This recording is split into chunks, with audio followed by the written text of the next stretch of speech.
All right, so just to give you a brief introduction of who you're going to hear from today, this is the two admissions counselors you're going to be hearing from.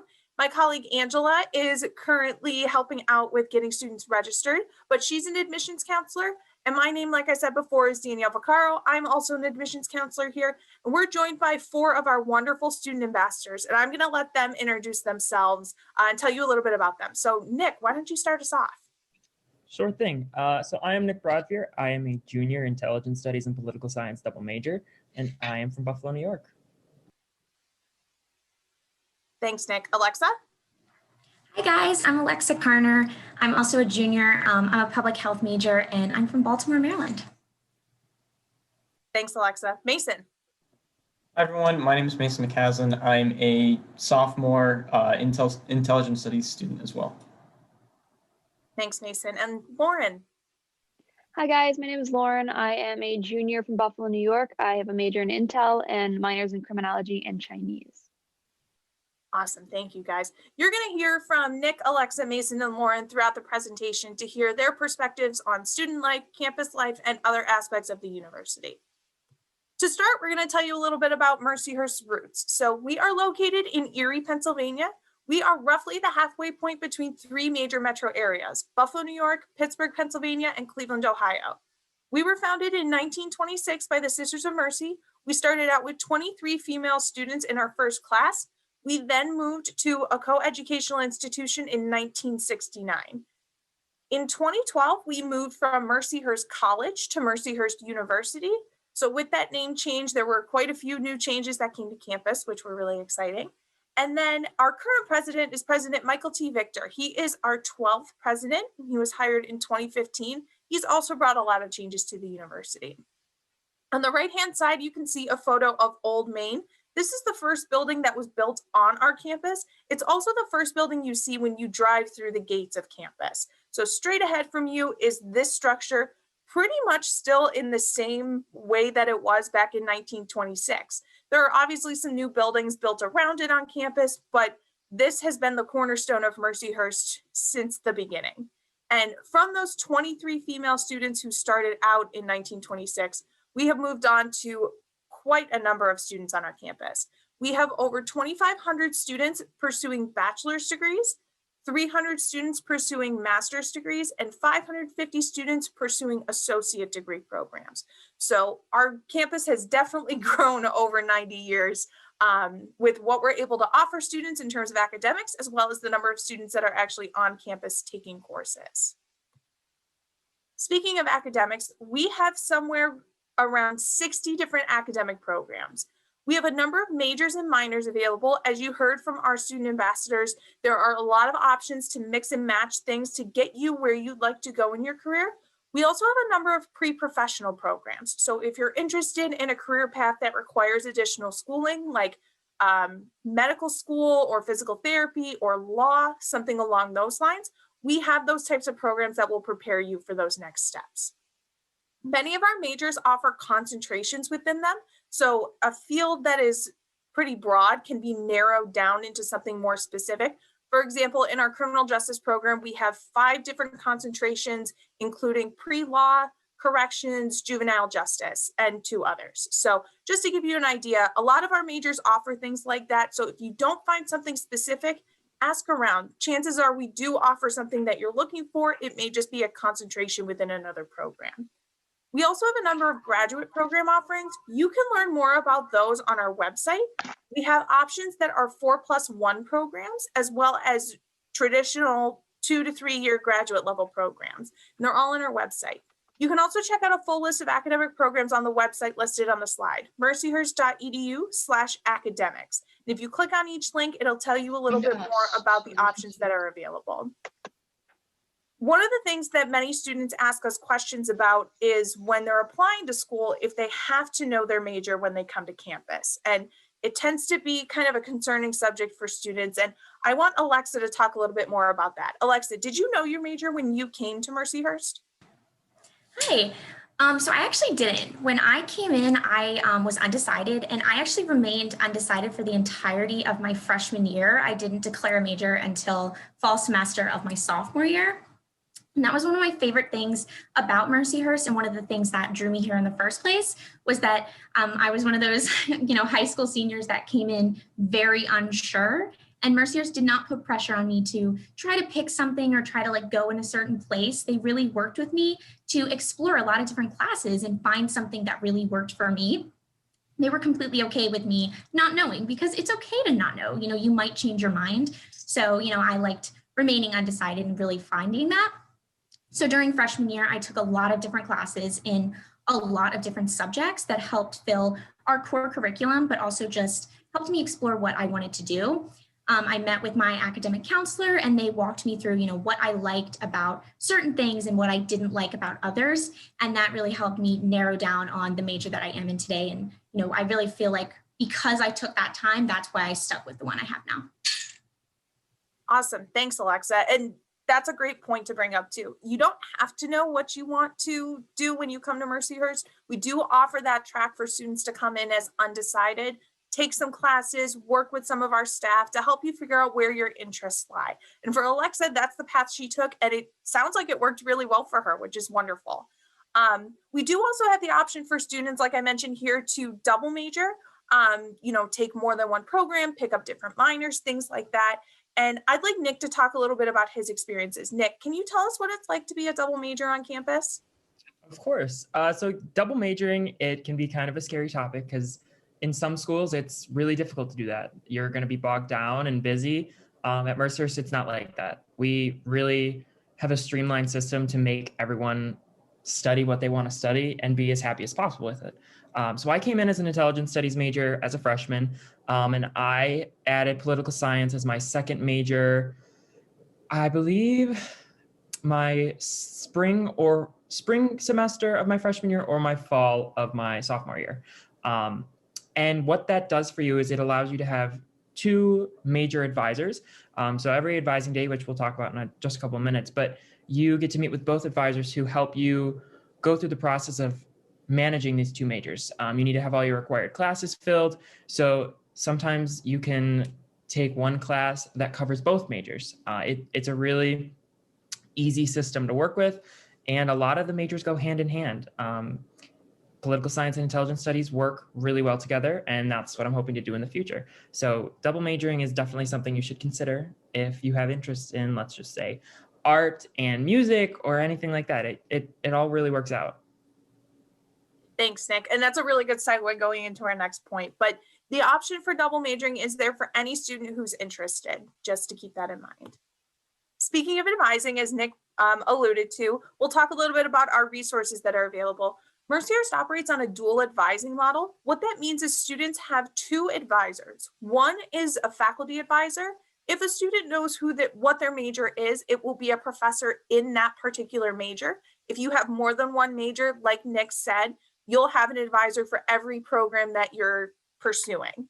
You'll also work with an academic counselor. This is somebody who is not affiliated with a specific major, but they have a background in counseling for their credentials. So they know what this process looks like. They can guide you along the paths of figuring out a major that works for you, helping you with classes. If you are concerned about not graduating on time, working with them on that. And every student will meet with their advisors on something called Advising Day. Mason, can you talk a little bit about what Advising Day is for students and what your experiences have been in working with your advisor? Sure. So Advising Day is something really unique to Mercyhurst. Once in every semester, we'll have Advising Day, and all classes are canceled, and you go and meet with your faculty advisor or your academic counselor, and you just kind of plan out your schedule for the upcoming semester, whether it be the next fall semester or the upcoming spring semester. And you and your advisor will go through your schedule, make sure you're taking the correct courses for your major, and any other questions you might have about the way you're going. For me, my concentration in intelligence is national security. So I would meet with my faculty advisor to make sure I'm taking some courses that would point me in the right direction for the national security route. And then can also answer questions about whether you want to pick up a minor, what they did in their career to get where they were. And they can just help you through the entire path to make sure you're getting to the from point A to point B throughout your Mercyhurst career. Thanks, Mason. Are you able to pick your own classes, Mason, when you're working with your advisor during advising day? Absolutely. So you can, every student makes their own schedule before meeting with their faculty advisor. So you can pick whatever class you want, and then you go and your advisor will approve your schedule and make sure everything's going correctly as well. Awesome. Thanks, Mason. And along with advising day in terms of helping you reach your graduation goals and move on to a career, we also have our career development center that's available. Every student is assigned a career counselor based on the academic program that they're pursuing. Our academic programs are broken up into 4 different colleges, so we have different counselors for different colleges. They work with you on pretty much anything you need, from resume review to going over cover letters, prepping for interviews, finding jobs and internships, anything like that. They also utilize a software called Handshake, which is sort of along the lines of LinkedIn, that helps students get connected with employers and alums from Mercyhurst to help them in their career moving forward. Students, like I said, will work with them as early as freshman year, continue all the way through senior year, and it's an option that they can work with even after graduating from Mercyhurst, which I think is also something that makes Mercyhurst special, is that we continue to help you even after you graduate from campus. We also have some other academic success resources available. And Alexa, can you tell us a little bit about the Writing Center and peer tutoring that's available? Absolutely. So the Writing Center and the Tutoring Center are actually located in our library. And then even during non-COVID years, we do have a lot of resources online is available as well. But right now it's completely online. So you could schedule an appointment, and this is a place where you can take any of your academic papers, or you can go for peer tutoring. So say you're struggling in a class, or you just really feel like you need to go over this material again. All of this is available through people who have taken the classes before. So it's students who have gone through this, they've taken that class, they've done really well, and they can work over that material with you and really help you be successful. I think this is a great resource. It's completely free for students. So it's really nice because, you know, college is hard. You might just need that extra time to go over something. I always push in there as well that even if you're not struggling, this is a great resource as well. Sometimes when you're just, you know, with that paper for so long, you just need a fresh set of eyes. So it's a great resource to keep in mind to always go there and just have someone check it over. Thanks so much, Alexa. And another resource that we have for students who want to challenge themselves in their academics is our honors program. And Lauren, can you talk a little bit about the honors program and also tell us about your experiences in the program? Sure. Yeah, the honors program is a great opportunity for any students looking to bump up their resume or just get into classes that are a little more challenging. I know I applied when before I came to campus, before my freshman year, and it was just filling out a little form, and then I think you have to submit an essay as well. The program is really great. I'm actually part of the honors council, so we kind of overlook the different events that we put on and kind of orchestrate everything else within the honors program. Within the honors program, you have to have 6 classes, 6 honorized classes, and then you'll have to do 15 hours of community service every year, as well as attend 10 different honorized sponsored events. And this is just to make sure that you're getting engaged in the academic environment that we have around school. And I've just had a great a great experience with the program, because I've been in classes where there are actually students who have read the book, who have read the chapter, which is really nice sometimes, because I'm not a fan sometimes when they'll be in classes and people just don't talk. So I'll say the honors classes are more discussion based, which I personally really like. So if you're interested in that, it's just be a great resume booster, and you get to meet more people, especially coming in as a freshman. You want to have opportunities where you're going to meet new people. So I just would definitely say the honors program would just be a great opportunity if you're looking to do anything like that. Thanks, Lauren. And when you were talking a little bit about your experiences in the classroom in an honors class, how big do those classes tend to be? They can range, but typically it's probably anywhere from like 15 to 20, not too big. And the professors are specifically honors professors, so they know that they're teaching honor students rather than non-honor students. So they like to bump up the extra reading and the harder material. But they're more so smaller classes. Awesome. Thanks so much, Lauren. If anyone wants to learn a little bit more about the application process and a little more about the honors program itself, Our website's listed on the slide for you, mercyhurst.edu/honors, and two other resources that are available if you'd like to look further into them. If anybody is a student who could use some extra assistance with their academics, for example, you need extra time on tests, you need a quiet space to take tests, you use technology to help you learn, check out our Learning Differences program. It could be a great resource for you going through your college experience.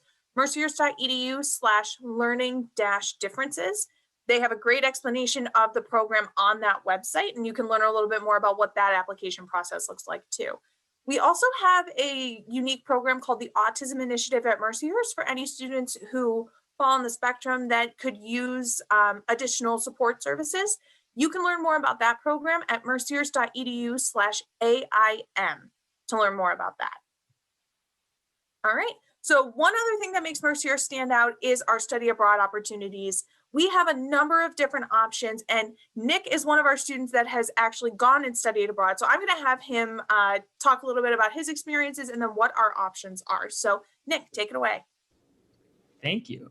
So yes, I was lucky enough to study abroad right before COVID happened. I was in England and France in January.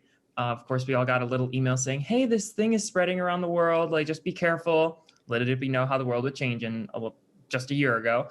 But yes, I got to travel to England and France for about 2 weeks. I was studying on a faculty-led study abroad, or a faculty student academic travel, as it says on the screen, an FSAT. So what I did was I took 2 classes during the semester. It's called a mini. So at Mercyhurst, we have mini 1 and mini 2. I took a mini 2 course in World War II intelligence, as well as an art class called GoPro. So basically in that class, we learned how to video. And when we were in France and England, we videoed our whole trip. And then we had to make a really cool video out of it and helped learn my creative skills a little bit. I'm not that creative, but it was fun. We have just a couple of those each semester. It's a really awesome experience. I believe the statistic at Mercyhurst is 1 in 4 students study abroad, which is huge compared to other institutions. So I would suggest if you have the chance, go for it. Even if it's just taking care of one of your reach courses, go on a study abroad. Last year we had my trip, so that was France and England. There's a Germany trip coming up soon. There was Spain. There's all sorts of different activities. And then we also have a sister campus in Ireland, which if you have the opportunity to go, definitely go for it. I wanted to go to Ireland extremely badly, but I have a lot of different positions on campus, and I'm an RA, which I'll talk about soon. But I couldn't swing it to be able to go and not lose my RA position. But if you have the opportunity to study abroad, I definitely suggest taking advantage of it. Thanks so much, Nick. So yeah, those are our 2 biggest options that are available to students on campus that are offered directly through Mercyhurst. And like Nick was saying, with those faculty student academic travel trips, the options change every year. So there are usually 4 or 5 different options for students. Again, they're affiliated with classes. You can go ahead and sign up for one of those classes and have the trip as part of it. We do have an Office of Global Programs that will help you with that, and their contact information is listed on the bottom of the slide here. If there's a particular place that you are thinking about going that perhaps is not one of these places, either Ireland or another place that's offered, or you'd like to study abroad for longer, some students would like to go for 6 months to a year, something like that. We have a number of affiliated partnerships outside of campus to help you get that experience. And again, the Office of Global Programs is a wonderful resource for students who are looking to learn more about that experience of getting off campus, immersing yourself in a different culture, and studying outside of the United States. So again, you can check that out at mercyhurst.edu/study-abroad if you'd like to learn more. All right, so you've heard a lot from us, and I know you've heard a lot from the ambassadors, but I'm going to have each of them talk a little bit about different aspects of campus. Normally, when you're walking around with our students on a tour, they will show you all of these different topics and tell you a lot about them. Unfortunately, since we're in a virtual setting still, this we figured was our next best option. So Our students are wonderful. Like I said, they're going to tell you all about everything that you need to know. And as Nick alluded to, he is an RA, so I'm going to have him talk a little bit about residence life, what that looks like as a freshman, and everything you need to know about it. So Nick, I'm going to hand it off to you. Talk about residence life. Thank you. So I'm going to give a brief overview of residence life. There is so much to talk about here, but I'll just tell you a little bit about the freshman residence halls that we have on campus.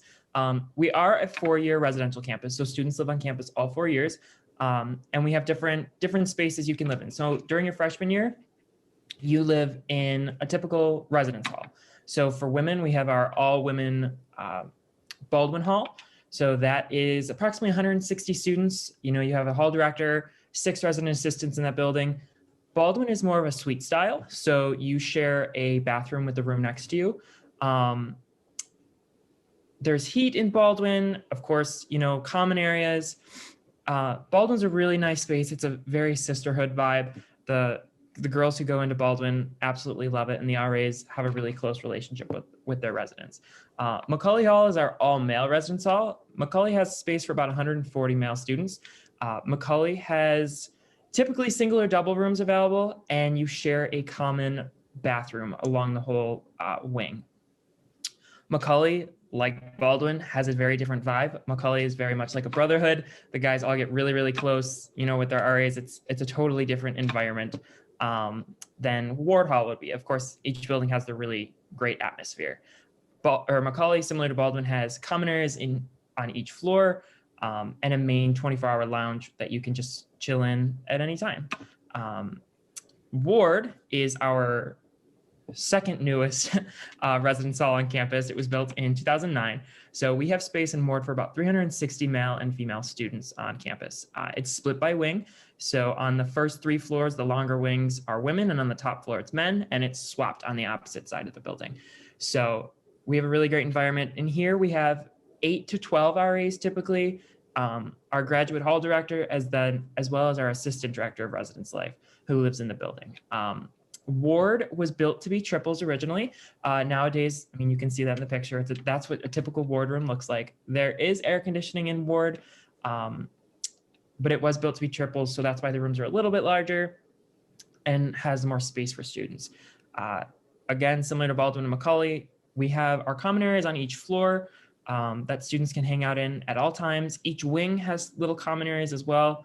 So we definitely have it really nice over here. I'm biased to this building because I've lived here for 3 years in a row as an RA and as a freshman. So I really like it.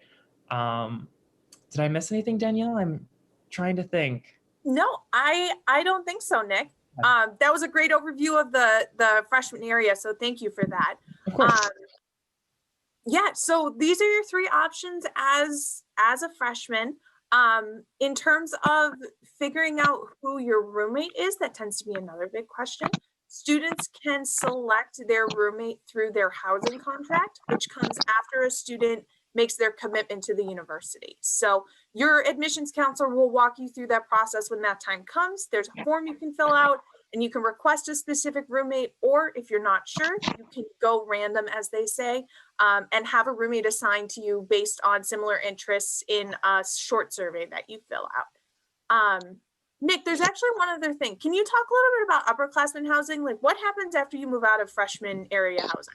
Sure. Yeah. So after freshman area, you move over to Ryan Hall, which is our newest residence building on campus, which is suite style as well. Or you can live in the Briggs and Lewis apartments. So those are your apartment style. I don't remember what the word is, but it's more free living in a way. Like, we transition you away from freshman area, and in upperclassmen, you're cooking for yourself. You're not using the dining hall as often. We really are trying to transition you into the real world after college. On top of Briggs and Lewis, we also have the townhouses. So those are a little bit larger and have 6 students in each of them, and the Wayne apartments. I think that's all of the residence areas on campus. Yep. Thanks, Nick. And like Nick said too, as you move through your time at Mercyhurst, you move into more what we'll call independent housing. So you learn how to, live in a space by yourself and exist with other roommates and things like that. So there's apartments, there's suite style housing, townhouses, everything Nick said. So you'll have the option to really change up your living experience while you're at Mercyhurst. All right, thanks, Nick. So next we're going to move over to dining, which also another popular option, especially when you're trying to find some good food on campus. So Lauren, can you tell us about our dining options on campus? Sure. So we have a couple options. There's the Grotto Commons, which is located in the center of campus, which the majority of people will frequent, also because it has more options. There are two main dining facilities, which are Grotto Commons and Ryan Hall, which is the bottom of the freshman residence hall. People prefer one over the other. I think people are biased because they live in Ryan, so they don't like to leave. So they can just go down to the bottom and then don't have to leave at all. But in Grotto Commons, there are a couple different stations. There is the grill, which has more hamburger, hot dog, grilled cheese. Then there's a soup bar, so there are typically 4 different soups. There's also a deli, which is more so of a Subway style. Then there's Daily Dish that has multiple different home style cooked meals. So there's always some sort of meat, starch, any vegetable as well. And then the back, there's a Clean Plate, which is recognized for how allergen friendly it is. The only allergy it doesn't cater to is soy. Anyone is able to go there. They don't have to have a certain allergy or anything. You can go there. It's also a healthier option because they won't cook with butter or peanut oil. There's also Bravissimo, which is pictured on the right, which is my favorite section because they have more smaller styled portion dishes. There's a mussel dish with pasta, which I didn't know I was a seafood fan until surprisingly I came to the dining hall and tried it, and I actually really liked it. I know they'll also make banana Fosters, which is also very popular there. Then there's just kind of like a breakfast cereal nook that's kind of looks like a continental breakfast, but it's nice because you can get breakfast any time of the day. As a freshman, you are required to have the unlimited meal plan, which means you can swipe in as many times during the day for however long you want. I personally really like this because I'm still not good at time management, but coming in as a freshman, learning the whole college atmosphere and how my timing and when I should go in, it was really helpful because then I just didn't have to worry about that and I can go in when I wanted. And we also have a great selection of ice cream. So it was nice to just stop in there at night and just grab some ice cream and go. At the bottom of Ryan Hall, which is the other dining hall, they have a fewer options, so which is why I think some people like it over the other.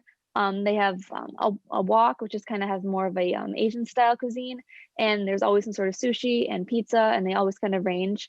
And then we also do have a pub on campus, which is newly introduced, and they also have a really good food. Right now, during the COVID atmosphere, Mercyhurst has also made a more so grab and go method. So especially in the dining halls, if you swipe in, you can get your food to go. There's also where we typically would have a salad bar, and there's just more. It's all food that's packaged to go. So you can grab a bag and then just put the food in there. Same with the Roost, you can order to go, and all you have to do, you can order online using an app, and all you have to do is type in your student ID number, and it'll charge it to your meal plan, and then you can pick it up and go. I am a little biased. Obviously, I chose Mercyhurst. I toured, I don't know, probably like 8 to 10 different schools, and I know I'm biased, but Mercyhurst had the best food out of all of them. And then if you're also looking to get something other than dining hall food, that's why the Roost or the pub would be a great option, as well as to the top left. That's the same area as the Roost. It's called the Laker. And I believe it transitioned to more of a deli style area. And I think they have salads as well. And it's also more of a grab and go style. So if you're just looking to kind of gravitate away from the dining hall food and just want a break, that's a great spot to go as well. I can talk for ages, but I think that pretty much sums up the dining facilities on campus. Thanks, Lauren. I think you did cover everything, and I'll second what you just said on behalf of everyone in the admissions department. The food is very good. So if you're ever looking for a delicious meal, you'll never be without one at Mercyhurst. Thanks, Lauren. So next we're going to talk a little bit about safety and wellness, and I'm going to have Mason touch upon this. So Mason, can you take it away? Sure. To talk about safety and wellness, Mercyhurst it's a smaller campus compared to like some of those bigger state schools like Ohio State and Penn State. Just to talk a bit about the local big schools around here. We're kind of situated what I like to call on the edge of the city of Erie here in Pennsylvania. So we're not a city campus, but it's just a 10-minute drive away from downtown Erie. But we're also in the middle of a suburb, so there's houses all around campus, as well as a church and Mercyhurst Prep, which is our affiliated high school right behind us. So the community feel at Mercyhurst is amazing. Anywhere I walk around campus, whether it be walking to class, walking to go get some food, or giving a tour like I usually would, I see people I know, I'll stop and say hi, wave, have a little conversation here and there. And that happens almost every time I go and walk around. I'll see somebody I know. So it's just a great community feel here at Mercyhurst.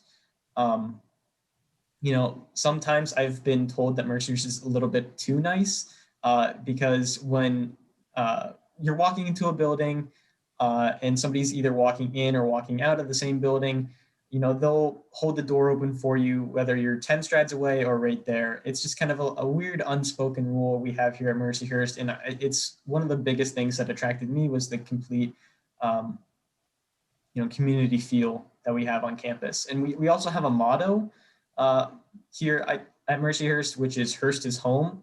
And when I'm on Mercyhurst, I really feel like that slogan is true because this place feels like my home away from home. Just because of the great community feel we have here. And if you're ever unsafe feeling on campus, the Mercyhurst Police Department is always patrolling. They go around about every hour to an hour and a half on their go-karts and their buggies. So you'll be able to see them. They're absolutely so friendly. And we also have a great blue light system. So there's towers scattered around campus, so you can hit those whenever you're feeling unsafe, and one of the police officers will be there in a matter of minutes. So it's a very safe campus as well.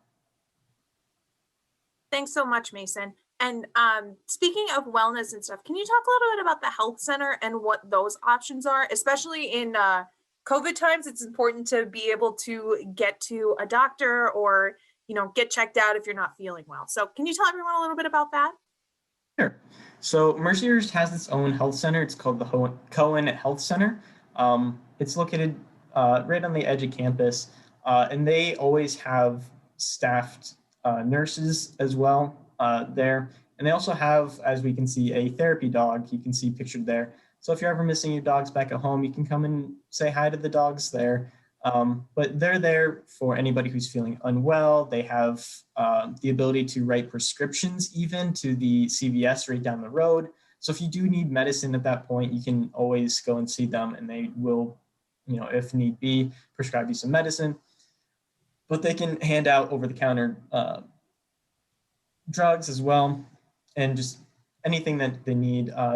They have counselors there if you're, you know, feeling down, you know, need somebody to go and talk to. They have the people there as well. Awesome. Thanks so much, Mason.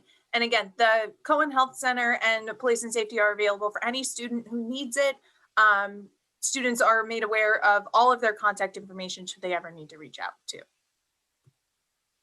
All right, so next we're going to have Alexa talk a little bit about campus involvement, and there's a lot of areas here. So I think she'll touch a little bit about each one. So Alexa, go ahead. Absolutely. This is one of my favorite areas to talk about because I always say campus involvement is kind of where you make college your own. And at Mercyhurst, we have campus involvement spanning across every area of interest. So you will for sure find something that, you know, caters to what you want.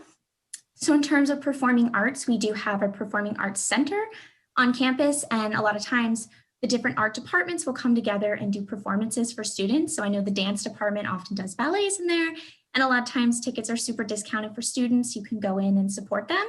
And then a lot of times in non-COVID years, of course, we bring in different performances. So a couple years ago, we had Kristen Chenoweth come and sing. And again, because we all a smaller community and a smaller campus size, we often have super discounted tickets for students. So it's really cool. You get to go see, you know, a major performer for not that expensive. It's a really fun experience. In terms of athletics, I am not personally a student athlete. My roommate is, and we do have a decent amount of students who are involved in that. And one thing that I have noticed just on being an outsider is that everyone's here to work with you. I really like how I've noticed a lot of the coaches and the professors collaborate to make sure that, you know, there's a really great balance there between academics, between sports, to make sure that, you know, you can balance it all together and really have the college experience that you want and get, you know, everything that you want in sports and everything that you want in the classroom as well. And, you know, I'm not an athletic person. I'm the world's biggest sports fan. So I do go to all the games.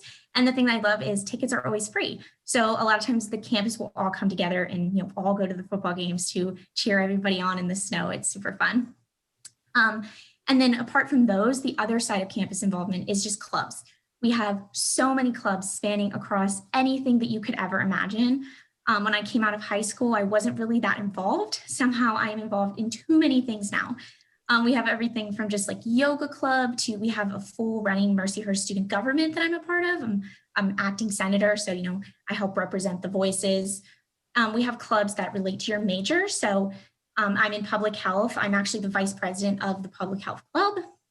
So again, there are too many clubs. You will find one that you like, but if for some reason there was a club that you were interested in that we didn't already offer, it's super easy to get one started. You only need a couple student signatures and one faculty advisor to help you get that started. Awesome. Thanks so much, Alexa. That was a great overview of everything. And if you have the opportunity in the future, should we be allowed to have in-person visits on campus, you can see what a typical day on campus looks like and get to see what these venues and these experiences are. All right, so I'm going to turn it over to Angela to talk a little bit more about the admissions and financial aid process. So Angela, go ahead and take it away. Thank you, guys. I'm really happy to be able to talk with you guys today and everything. I guess to go right into financial aid and applications. The application requirements for Mercyhurst are pretty simple, actually. We like to keep things very transparent on our end and like to have our application system as more of a rolling admissions and a holistic application cycle. So we operate on rolling admissions, which basically means that there's no deadline to apply.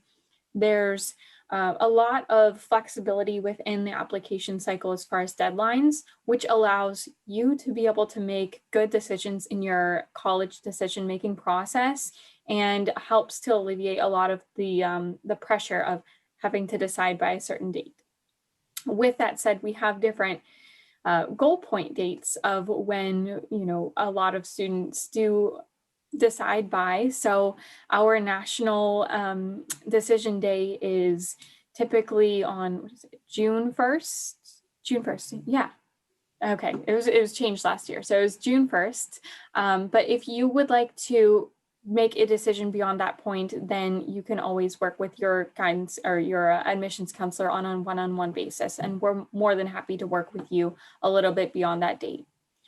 And then the holistic application review, that's just, I'll go into that a little bit further here of what you'll need, but it allows us to look at each student individually as each person rather than comparing you to a pool of other students. So there are two different ways that you can go and apply. There is first the Mercyhurst University application. That one opens up on July 1st each year, and you can also apply through the Common application, which if you're not familiar with that yet, it's basically one big application that you can go and fill out and complete online and apply to a whole bunch of different schools. So either way, it is always free to apply. So whichever application you choose to use, it will be free for us. And it really doesn't make a difference for which application you choose to use. So if you are applying to a bunch of different schools, definitely the Common application will be a little bit more convenient for you. Otherwise, if you'd like to just quickly apply really nice and simply and easily, the Mercyhurst application right on our website, that one is quite simple as well. For your application, either one that you use, you will need a few things. You'll need your high school transcript. The only difference between the two applications with that specifically is the Mercyhurst University self-reported on our website application. That is self-reported. So basically, you don't have to bug your high school guidance counselor to get that high school transcript sent to us. You can just copy and paste all of your grades and your GPA and your classes right onto your application and get that sent to us later on whenever you've graduated and know you want to come to Mercyhurst for sure. Then you'll need a writing sample. Some people like to call it an essay. Really, basically, it's 1 page is fine, and it can be on really any topic. It's where we like to look at the quality of your writing and sometimes even like to see a little bit about who you are. So you can have fun with it. You can be creative if you'd like. And even if you have an essay that you used for class that you're really proud of and want to share with us, you can use that as well. We are also a test optional school. So as you go and you take your SAT, ACT, if you've had the chance to, this year's been kind of crazy with everything. If you get those test scores back and you feel like it's not a good reflection or a true reflection of how you actually are as a student, you can absolutely go as test optional. And that's not going to disqualify you from receiving any merit awards or financial aid or anything like that later on. Then you'll need 1 letter of recommendation. And if you'd like to, you can include more than 1, but 1 is our minimum requirement. And then that will just complete your application. After you've applied, you'll typically hear back about 3 to 4 weeks after you've applied, beginning in that fall time of your senior year. Just as a general idea, rule of thumb, this is our general student profile of what we see our average student coming in with. An average GPA of a 3.4, 1070 SAT, and a 23 ACT. However, if you don't quite fit this exact profile, don't be scared to apply or that you don't have a shot or anything, because we do review applications on more of that holistic review, like I was telling you, where we like to look at really everything. So being a smaller liberal arts school and on rolling admissions, that allows us the time to be able to sit down and actually read through your application and read through every single letter of recommendation and your essay and everything. So we like to review all of our applications on all parts of your application and more about who you are too. So don't be afraid to apply. Moving into financial aid, we offer a lot of different types of financial aid. And the first part that we have is institutional aid, which includes merit scholarships. Merit scholarships are actually the first part of financial aid that you'll receive from Mercyhurst, which you'll receive right with your acceptance letter in the mail. So you'll know that one right off the bat. And then after that, there's also additional talent-based aid, athletic scholarships, and then a lot of other need-based scholarships and grants, which we go into a little bit further from filing your FAFSA, which I'll go into in a second. Then after all of that institutional aid, we also offer all of your different federal aid. So your PA state grants for Pennsylvania residents, and also some different federal student loans, federal grants, and federal work study programs too.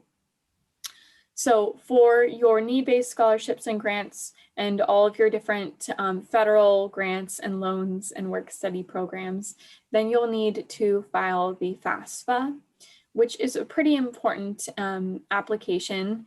It allows us to look over and review to see what type of scholarships and grants that you'd be eligible to receive. The FAFSA is the free application for federal student aid, and it opens up October 1st of every year. You can apply right at FAFSA.government.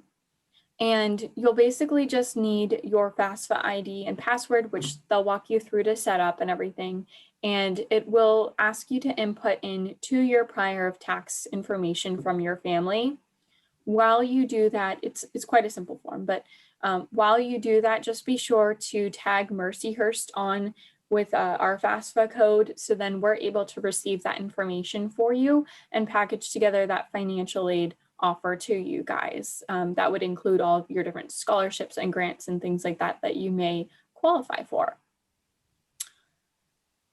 So there's kind of quite a lot of reasonings of why we like to choose Mercyhurst, which can go into some different, unique academic offerings and a lot of different experiences that we have here. But I'm sure there's a lot of reasonings why many students like to choose them. I myself personally chose Mercyhurst because of the people that are all at Mercyhurst and that environment that really helps to shape people all together. I know also, before we get into hearing about all of our students' reasonings of why they chose Mercyhurst, we have some questions in the chat. So let me go back a little bit. So we had some people asking if classes are currently online or in person, and we have students in person on our campus. And asking if we have marching band and concert band. We do have marching band, and we also have a civic orchestra as well. There is also color guard, and we can get that information in the chat bar as well. If there is a dance club, there is a dance club. And if there's any, can anyone speak to the BFA dance program ballet concentration? How many dancers are accepted each year? How many audition? What is the size of the program? Are there any affiliations between the university program and any local regional professional ballet companies? What international studies performing opportunities are there for BFA dance majors? Those are all great questions. Yes. That I think that our admissions counselor, who works specifically with performing arts students, will be more than happy to answer for you. And I will leave her contact information for you as well, and I will ask her to reach out to you too. Ballet and performing arts are very specific programs that I want her to get in touch with you to be able to really give you some good detailed information. Yeah. Thanks, Angela. Any other questions in the chat? See, we have clubs and activities. I see our ambassador Nick put in a link to all of our different clubs and organizations. There's so many different clubs and organizations. I think we were nearing 100 of them this year, I believe. So that's really awesome. There's so many, I can't even keep up with all of them. And then about the intelligence studies major. What is it kind of all about, and what are there some strengths about the program? Intelligence is a really big, popular major on our campus, and in my opinion, I'd argue it might be one of our biggest and most popular ones, actually. I can get you in touch with the intelligence studies professor as well, too, to get speaking with him as well. And in addition to that, I know that Nick and Lauren and Mason are all intelligence studies majors. So do any of you want to touch upon that question and talk a little bit about the intelligence studies program, why it's so unique, and ultimately why you picked it?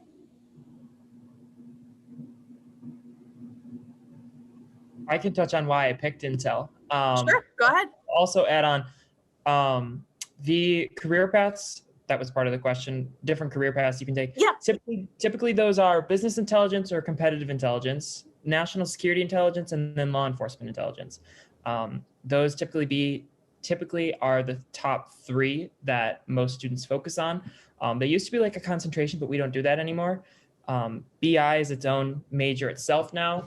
But some students, just like I am, or Lauren, or Mason, maybe, we're just general intelligence studies. I know another large one coming up seems to be cyber. A lot of students are studying cybersecurity and intelligence with hopes to go focus more on like cyber intelligence sort of stuff. Why I picked Intel was I got to come to an event at Mercyhurst called the Day in Intel. And I got to take a class with actual students. It was kind of terrifying because I was a little junior in high school, and it was law enforcement intel that day. And it was fascinating. was in awe of what they were learning about. And I was like, wow, this is really, really interesting stuff that they're talking about. Like, this would fascinate me. With Intel, I think every day is different. You never know what you're going to expect, and every project you do is different. So some days I might be working on a business project, and the next day I'm doing social media sort of intelligence products. So it keeps you on your toes and really, really interesting.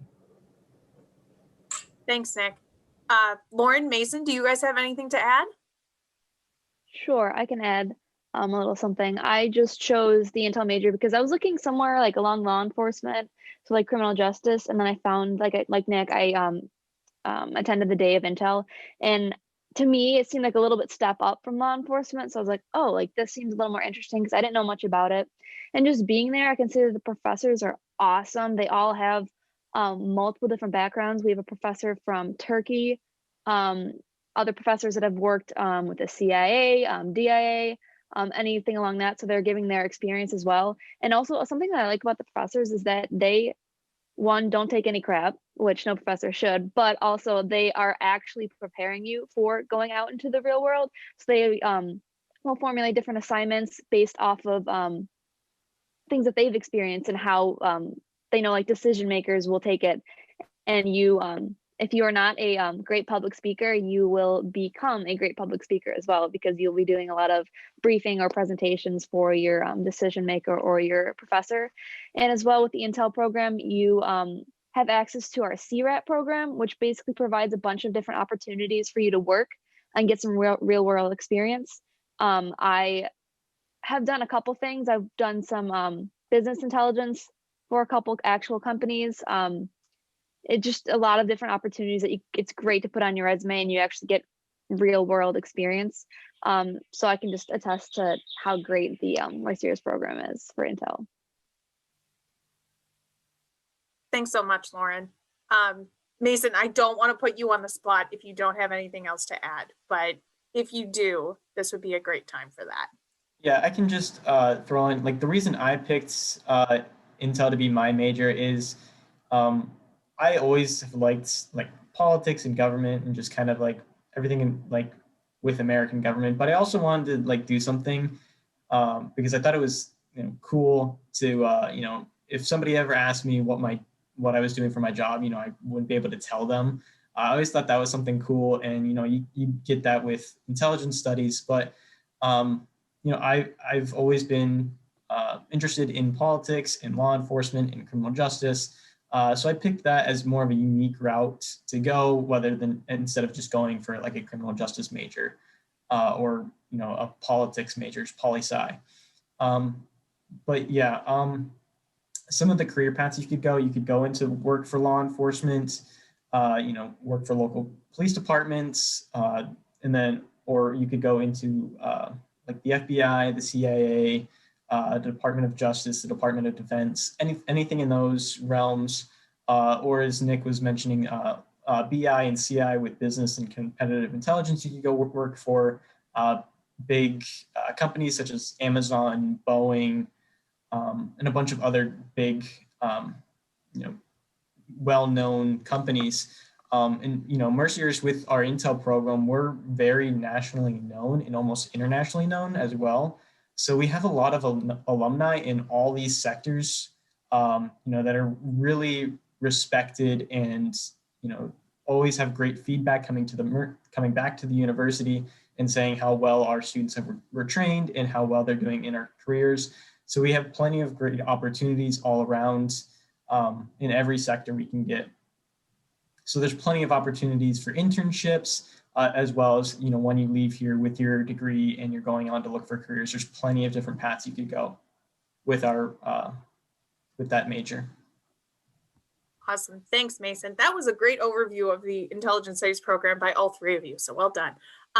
If anybody would like to learn more specifically about the Intelligence Studies program, we're going to be hosting a virtual event one Wednesday over the next couple of weeks. Forgive me, I can't remember the date off the top of my head, but it's a program spotlight on the Intelligence Studies program. So during that time, you'll have the opportunity to hear specifically from our faculty and from the dean of the department and current students to hear what their experiences are like, what they've done in their time as a student, if they happen to know where they're going to be going on for their career after graduation, what the options are for that, and along with some of the things that Mason, Lauren, and Nick talked about, they'll be able to expand on that a bit more. And you can find that right on this website, actually, that's on the screen, mercyhurst.edu/visit. It's part of our program Spotlight series, so you can go and learn more if you sign up for that event. Does anyone else have any other questions? Angela, I can't see the chat, so I apologize. Were there any other questions in the chat that came up? There are. So first, can we go back to the slide on FAFSA? Someone was taking notes. Sure. And then also we were asking about visits with COVID pretty much. I don't know if you want to take that, or if I mean, I can take that as well too. Yeah, if you want to take that, Angela, go ahead. Yeah, so currently we are having our students on campus, so we're not allowed to have any in-person visits at this time, but I know that as soon as possible that we are able to, then we want to as well. I know just as much as you guys are eager to come visit, we're as eager to have you guys visit us as well. So as soon as those are available, then those will be posted on our visit page as well. They're right on, I'll put it actually in the chat for everyone. If you go to that link, or just our website, and then hit the green apply or the green visit button, it will take you to all of our events page. Currently, all of our events are virtual, but as soon, literally right as soon as any in-person visits or events are available and that we're hosting them, then they will be right on that same exact page, just in a in-person visit section on there. And if anyone is looking to, you know, see what the campus is like and really get a feel for it right now, in the meantime, while we're waiting to get approval for hosting students for in-person visits, we are hosting live virtual tours. So several admissions counselors and several of our student ambassadors will actually walk around campus and show you everything that you would see on a normal in-person tour. Again, we know it's not the same as being here in person, but it's a great way to still see what Mercyhurst campus looks like, and also to get a good feel for what the atmosphere is. You can ask questions. Very similar to this format, except instead of us telling you about the application process and things like that, you're just going to hear the entire campus tour that you would normally see in person. Okay, so we see, are there any programs that are just online? All of our undergrad majors are in person and on campus, but we do have some master's programs that are online. See, dual enrollment classes. If you have anything that's changed, if you've added different dual enrollment classes since you've applied, Grace, you can just reach out to your guidance or your admissions counselor and let them know, and then they'll change that for you. And we do also accept all dual enrollment credits, just so you're of passing grade, and that they fit into our REACH program, which you can find all details about the REACH program online. I can give you the link to that as well. Are all courses able to be double majored, regardless of how diverse they are? I love that question. That's a good question. I think the answer to that for the most part is yes. There are some programs that it is a little bit more difficult to pick up a second major depending on what it is, but it's programs that have a very specific structure to them. The ones that come to mind immediately are dance and music, and some of our like hard sciences, like maybe forensic science or sports medicine, things like that. However, this is a big however, students have made it work in the past.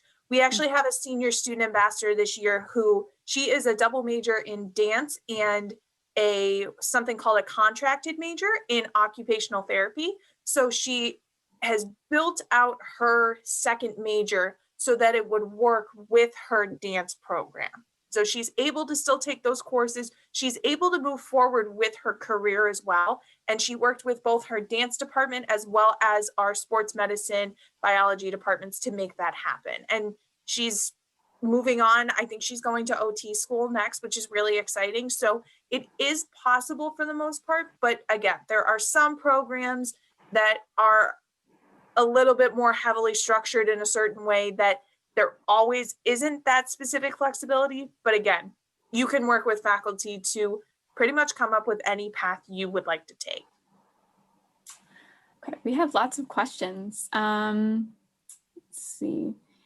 Asking more about the athletics facilities. I'll put our athletics website on the chat for you, but I think we have some people asking specifically to see more about those athletic facilities.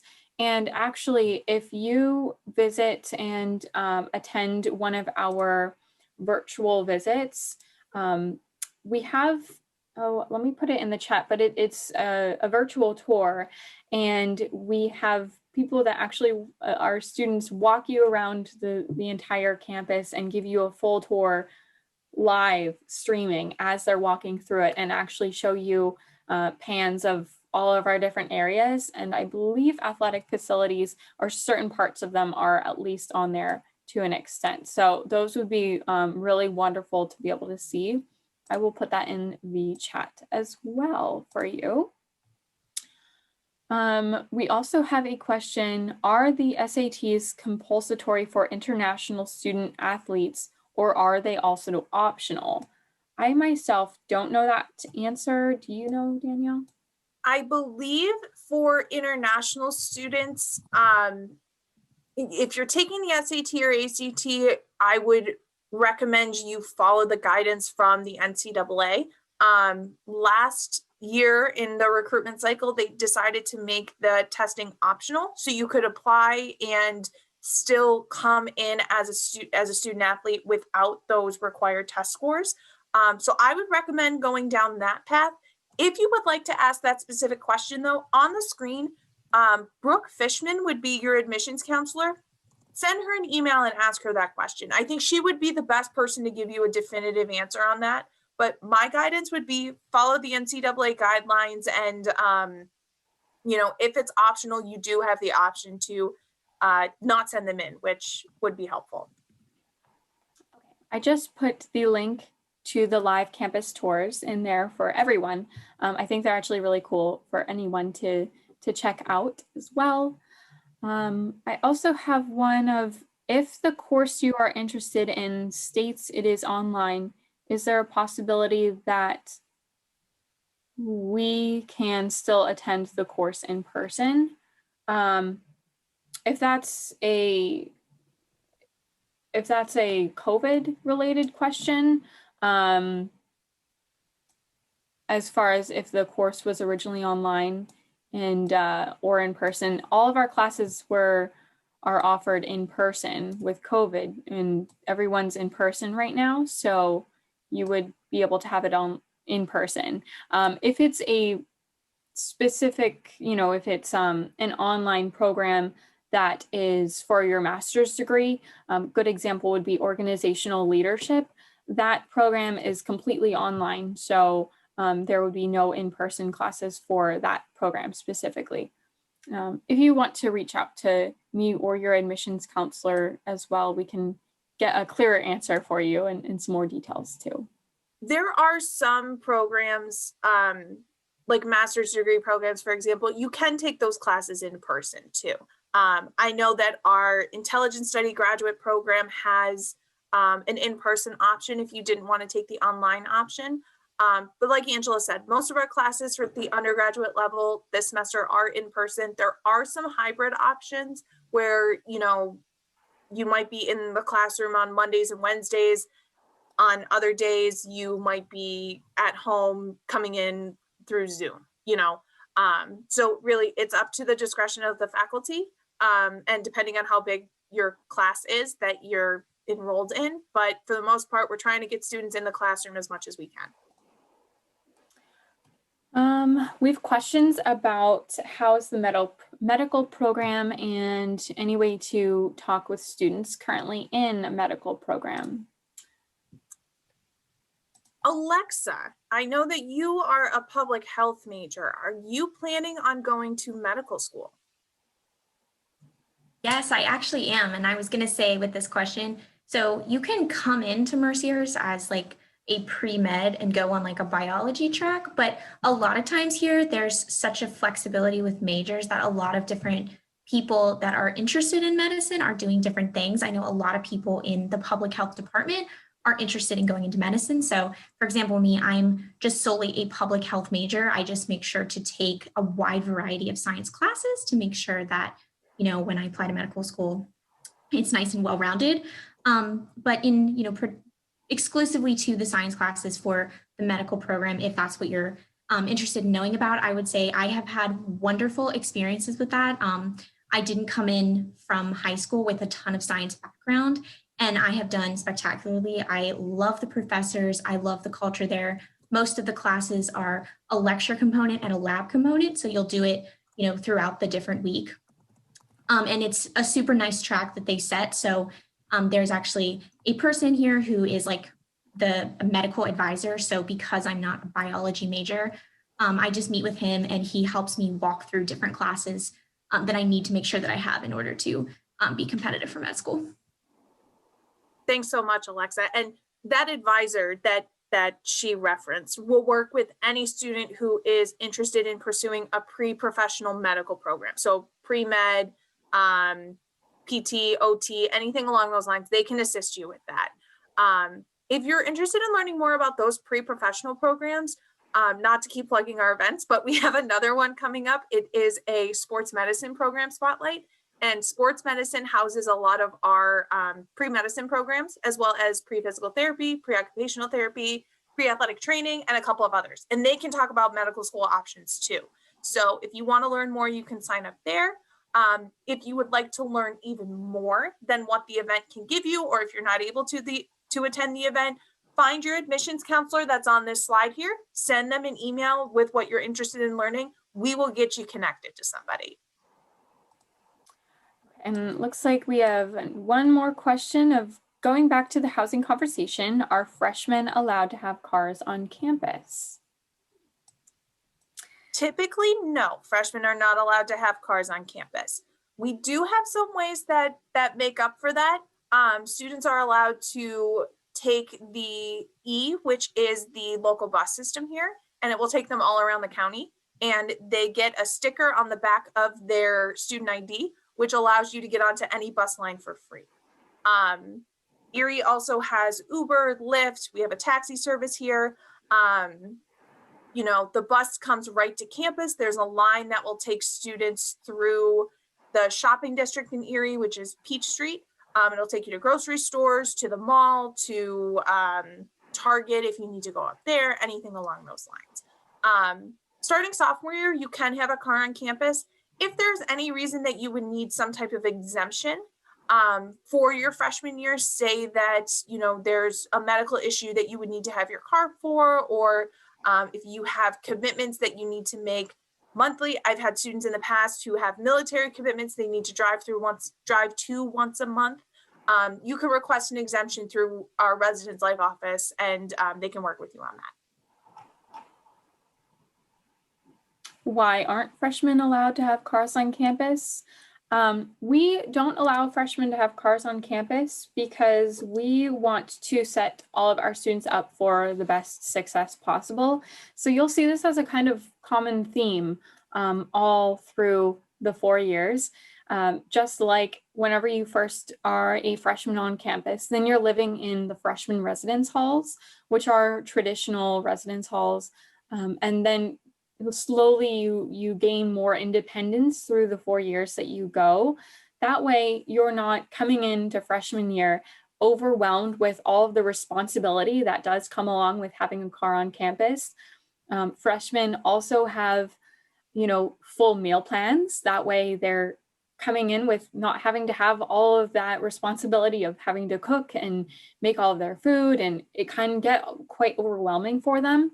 So what we do is we set it up for their freshman year and sophomore year and so on and so forth to give them the best foot forward of the amount of responsibilities that is more realistic and doable. So that way they're not overwhelmed with all of their classes and a whole new place and everything. And then they can have a good foot forward for that freshman year. And that makes them so much more successful through later on. If there's an extenuating circumstance that, you know, they would need their car on campus, there are things that, you know, you can talk with us and everything. But typically freshmen are not allowed to have cars on campus for that freshman year only. Then after that, then they're absolutely allowed to have cars on campus, and freshman year goes by quite quickly as well too. TVs allowed in dorms. Yes, TVs are allowed in dorms. Can someone talk about the weather there in the winter? We have some people from the south. We do get winter weather. We currently have some snow. Typically we'll get snow by like Thanksgiving, and then it'll probably go away, I want to say like in March sometime. But you know, be prepared for some snow, get some good boots and a good coat, and then you're okay. You know, everyone up here is pretty prepared for winter weather and snow, so any snow plowing and snow removal is never an issue. Are there any other questions that we may have? I know you guys have been such a talkative group. I love it. If anyone else is still typing out any questions, just to go over this one more time, on the screen in front of you here is all the contact information for all of our admissions counselors for the undergraduate level, as well as their student assignments. So if you look for your specific area, you'll find your admissions counselor and their contact information. We work with students through the entire decision process. So we help you as you're starting to explore your options. We're the people that actually read your applications, like Angela was talking about before.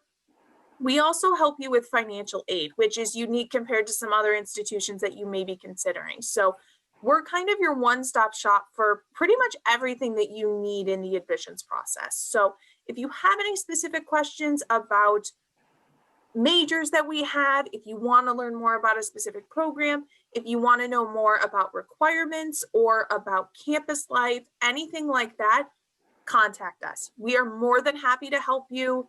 We love hearing from students who are interested in learning more, and we want to help you through the admissions process. Whether you decide to come to Mercyhurst or not, know that we're available to assist with whatever we can. Yep, Any final questions? All right, wonderful. Well, it's so nice to get to see everyone and meet all of you guys. Thank you for joining us today. And we definitely are excited to host you guys, you know, additionally virtually and hopefully again soon in person. Thanks, everybody. Have a great rest of your weekend. Thank you, guys.